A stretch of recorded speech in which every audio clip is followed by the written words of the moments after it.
when it comes to the description of devices, upon manual install, we'll be given the ability to edit and update that description as necessary. So you have the ability to update that.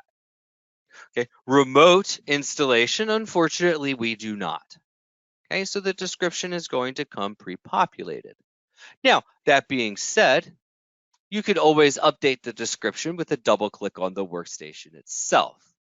But specifically, when we're looking at who does this machine belong to, I am a huge fan of the username here, right? You can see I was the last one to log into my work machine, my little Mac, right? If we come over to servers, we can look at adding the, oh, look at that. They don't have username. Well, boo on that. But for workstations, we have the username column. So who owns it? Easiest to be found inside that username column. That is what I most traditionally use to see who owns the device. Now, when it comes to the creation of tickets or something along those lines, right? Where am I going to pull that information from, or how am I going to quickly find that information?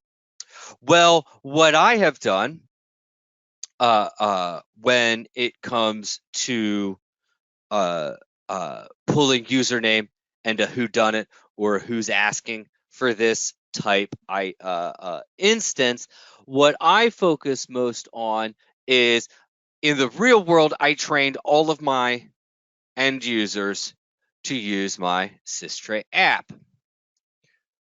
Oops, wrong one. So settings, Systray app, settings, we'll turn it on for workstations. And one of the items that we have in here is the ability to send an email. So this would go to my ticketing at msp.com, right? Subject would be some type of help.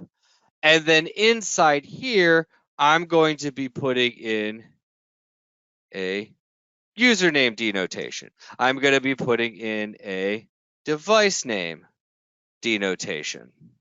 Right? And going through and filling this out with all of the basic information that I'm going to want inside this email so that when my end users who aren't calling in, but are sending me this email, it automatically generates.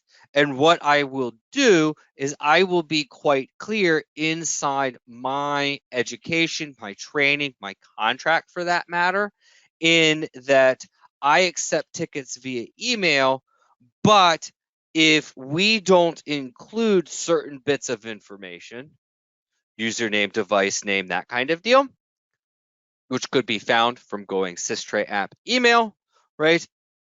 I am going to have a longer response time, and I will actually have separate SLAs on both, right? Because looking at that email coming in, username, device name, I can quickly search my RMM dashboard for the device because we pull device name, and I can quickly pull the username and email or respond to the proper person, right? Where if I don't have that information, I got to go hunting a little bit.